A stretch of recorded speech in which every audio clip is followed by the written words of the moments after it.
রাধে রাধে, নমস্কার সকলকে। আজ আমি গীতা ও মহাভারতের গল্পের ৩২তম অধ্যায়ে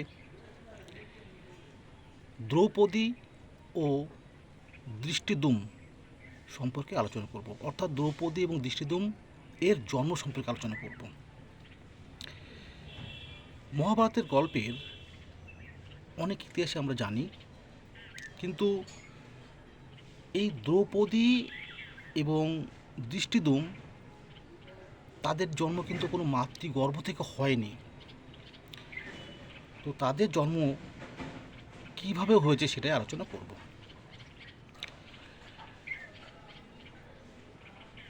পাঞ্চাল দেশের রাজা দ্রুপদ বাল্যকাল থেকে তিনি ভরদ্বাজের আশ্রমে শিক্ষালাভ করেন এবং তখন ভরদ্বাজ পুত্র দ্রোণাচার্যের সাথে তার গভীর বন্ধুত্ব তৈরি হয়।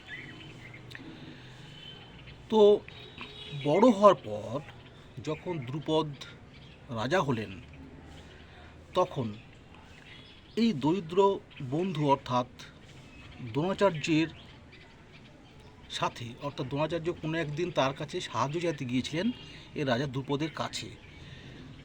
তখন দ্রুপদ দ্রোণাচার্যকে বলেছিলেন যে একজন রাজা এক গরিব বন্ধুর সাথে কোনো বন্ধুত্ব হতে পারে না, এই বলে তাকে একটা চরম অপমান করেছিলেন।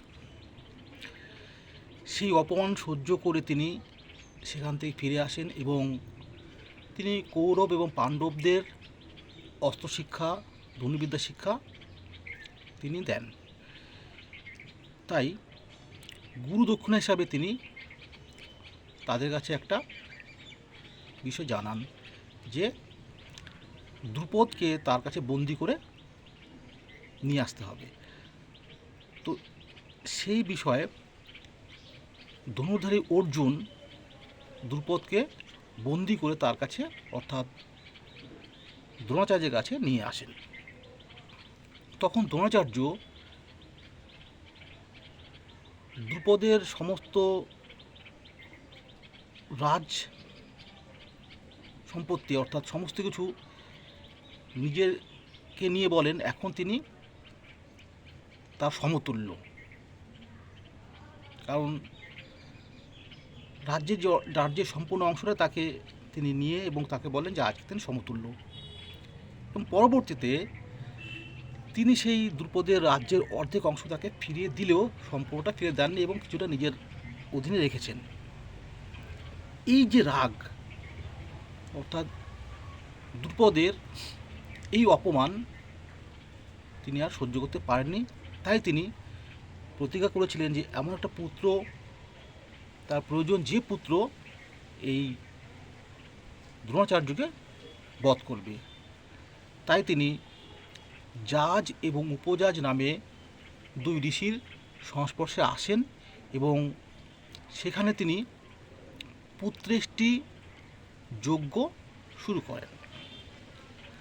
তো যজ্ঞ যখন শেষের দিকে, তখন সেই অগ্নিকুণ্ড থেকে এক বীর পুরুষ আবির্ভূত হয়, যার শরীরে বর্ম, মাথায় মুকুট এবং হাতে তীর ধনুক সহ।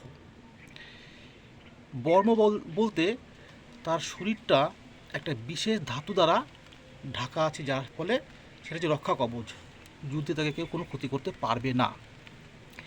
এবং আকাশবাণী হয় যে এই পুত্রের সাহায্যেই দ্রোণাচার্য বধ বা নিহত হবেন। তো তার পরপরই সেই অগ্নিকুণ্ড থেকে এক নারী, সুন্দরী নারী বেরোন অর্থাৎ আবির্ভূত হন, যার চোখ দুটো খুব সুন্দর এবং গায়ের রং শ্যামবর্ণ, কৃষ্ণবর্ণের, এবং তার নাম হয় কৃষ্ণা। অর্থাৎ যেহেতু তিনি দ্রুপদের কন্যা, তাই তাকে সবাই দ্রৌপদী নামেই চেনেন। এবং আকাশবাণী হয় যে এই কন্যা জগতের সবচেয়ে সুন্দরী কন্যারূপে পরিচিত হবে এবং তিনি পৃথিবীর শ্রেষ্ঠ ধনুর্ধারী অর্জুনের সাথে তার বিবাহ হবে।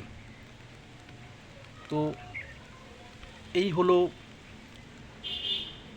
দ্রৌপদী এবং দৃষ্টিদ্যুম্ন এর জন্ম কাহিনী।